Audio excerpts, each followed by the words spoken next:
마르코가 전한 거룩한 복음입니다. 무교절 첫날, 곧 파스카 양을 잡는 날에 제자들이 예수님께 스승님께서 잡수실 파스카 음식을 어디에 가서 차리면 좋겠습니까? 하고 물었다. 그러자 예수님께서 제자 두 사람을 보내며 이르셨다. 도성 안으로 가거라. 그러면 물동이를 메고 가는 남자를 만날 터이니 그를 따라가거라. 그리고 그가 들어가는 집의 주인에게 스승님께서 내가 제자들과 함께 파스카 음식을 먹을 내 방이 어디 있느냐? 하고 물으십니다. 하여라. 그러면 그 사람이 이미 자리를 깔아 준비된 큰 2층 방을 보여줄 것이다. 거기에다 차려라. 제자들이 떠나 도성 안으로 가서 보니 예수님께서 일러주신 그대로였다. 그리하여 그들은 파스카 음식을 차렸다. 그들이 음식을 먹고 있을 때에 예수님께서 빵을 들고 찬미를 드리신 다음 그것을 떼어 제자들에게 주시며 말씀하셨다. 받아라. 이는 내 몸이다. 또 잔을 들어 감사를 드리신 다음 제자들에게 주시니 모두 그것을 마셨다. 그때 예수님께서 그들에게 이르셨다.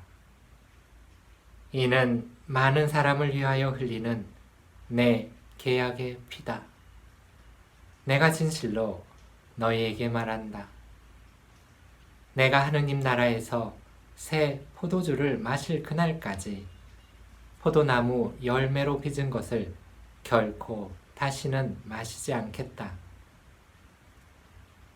그들은 찬미가를 부르고 나서 올리브 산으로 갔다.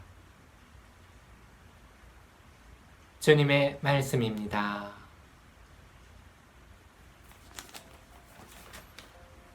안녕하십니까?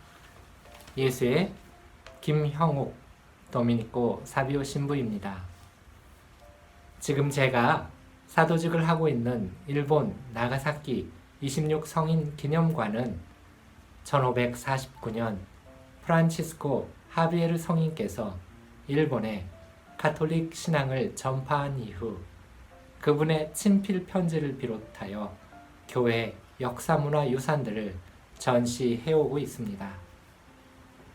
처음 하비에르 성인과 예수 회원들에 의해서 찬란하게 시작되었던 일본 그리스도교 선교는 토요토미 히데요시 막부를 무너뜨린 도쿠가와 이에야스 막부가 1614년 천주교 금지령과 함께 전 일본에서 사제들을 추방하게 됩니다.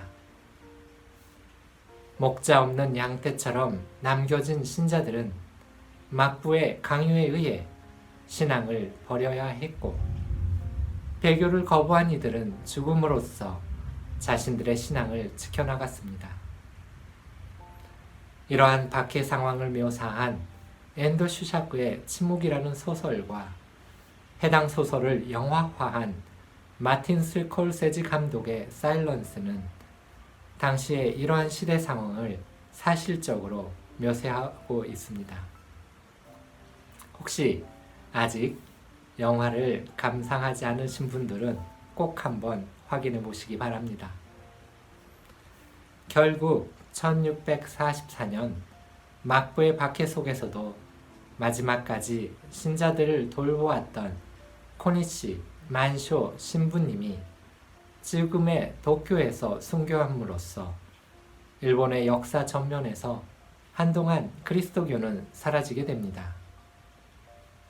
그 후 1865년 제국 열강들에 의해 일본의 문이 다시 열리게 되고 파리 외방 정교회 신부님들에 의해 이곳 나가사키에 오우라 성당이 세워지게 되는데 성전 봉헌식이 있은 며칠 후 10여 명의 일본인들이 우리도 당신과 같은 신앙을 간직하고 있습니다.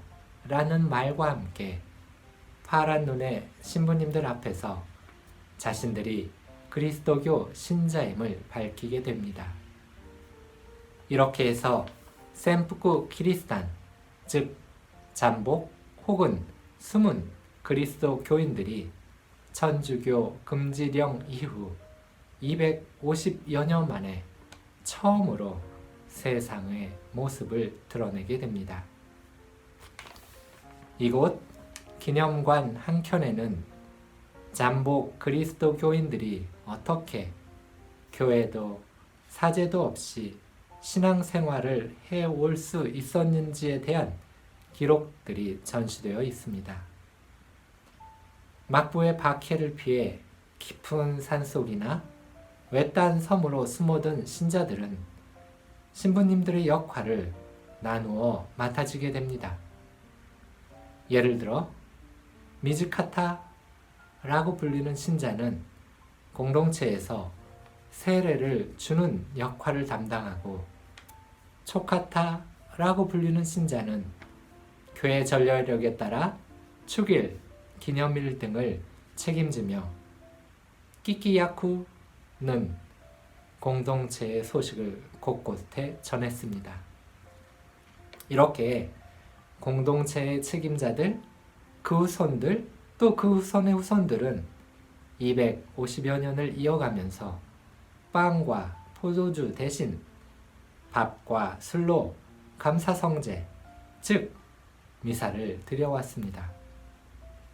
언뜻 보기에는 한국에서 조상님들께 드리는 제사와 비슷해 보입니다. 그러나 신부님들이 읊었던 라틴어 기도문들, 즉 오라쇼라고 불리는 기도문들이 신자들의 입에서 입으로 이어지면서 발음도 형태도 많이 변형되었지만, 제사상 앞에서 경건하게 무릎을 꿇고 밥과 쌀을 봉헌하며 기도를 바치는 영상은 숨은 그리스도 교인들이 박해 상황 속에서도 포기하지 않았던 신앙, 자신의 후손들에게 신앙의 유산을 전하고자 했던 끈질긴 노력들을 엿볼 수 있습니다. 오늘 복음에서 예수님께서는 사랑하는 제자들을 위해 이미 만찬을 준비해 두셨음을 알 수 있습니다. 물동이를 메고 가는 남자의 주인에게 이미 자리를 깔아 준비된 큰 2층 방에서 파스카 음식을 제자들과 함께 나눌 수 있도록 요청해 두셨습니다. 그리고 사랑하는 제자들이 당신의 순환과 죽음과 부활을 잊지 말도록 요청해 두셨습니다. 그리고 빵과 포도주를 먹고 마심으로써 당신과 함께 해왔던 순간들을 기억하라고 일러주십니다. 그렇게 우리가 당신을 잊지 않고 매일같이 기념한다면 그 빵과 포도주가 예수님 당신의 몸과 피가 되어 우리를 영적으로 또 육적으로 살게 해주실 것이라고 약속해 주십니다. 예수님과 함께 하느님 나라에서 새 포도주를 마실 그날을 희망하며 250여 년간의 엄혹한 박해의 상황 속에서도 신앙을 지켜온 일본의 샘프쿠 키리스탄들의 그 꿈처럼 우리들도 예수님과 얼굴을 마주하며 기쁘게 만찬을 즐길 수 있을 것을 믿습니다. 그럴 수 있기를 희망하며 오늘도 내일도 매일같이 미사 안에서 그분의 살과 피를 정성껏 받아 모십시다. 주님, 저희가 당신 만찬의 자리에서 아버지께 감사와 찬미를 드리게 하소서. 아멘.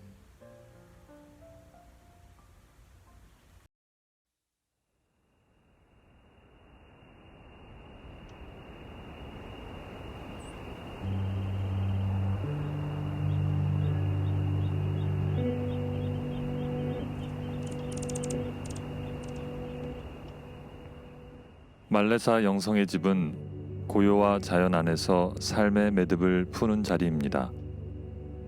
산으로 둘러싸인 450고지에는 가슴을 놀라게 하는 고요가 있습니다. 그 고요함에 젖어 들어갈수록 자연이 선사하는 심포니가 들리기 시작합니다. 바람소리와 물소리가 들리기 시작하고 새들의 지저김, 동물들 소리가 마음을 흔듭니다. 저녁이 되면 밤하늘에 수놓는 별빛들이 또 다른 심포니를 들려줍니다. 그간 잊고 지냈던 하늘의 별빛들에 감동하면서 하루를 아름답게 마감합니다. 이런 환경에서 삶의 매듭이 어디에서 시작되었는지 숙고할 수 있는 쉼의 공간으로 여러분을 초대합니다. 말레사 영성의 집에서는 다음과 같은 프로그램에 참여하실 수 있습니다. 미사, 고백성사, 상담을 하실 수 있고 원하시는 분들은 3일, 8일 혹은 30일 동안 진행되는 영신수련 피정을 받으실 수 있습니다. 원하시는 분들은 농사일을 함께 하실 수도 있고 이 밖에도 오시는 분들이 원하는 대로 시간을 보낼 수 있습니다. 혹은 원하는 프로그램을 제공할 수도 있습니다. 장소 사용료는 따로 받지 않습니다. 말레사 영성의 집은 머물다 가시는 분들의 자발적인 후원금으로 운영됩니다. 재병영 신부님의 연락처는 010-8025-3132번입니다.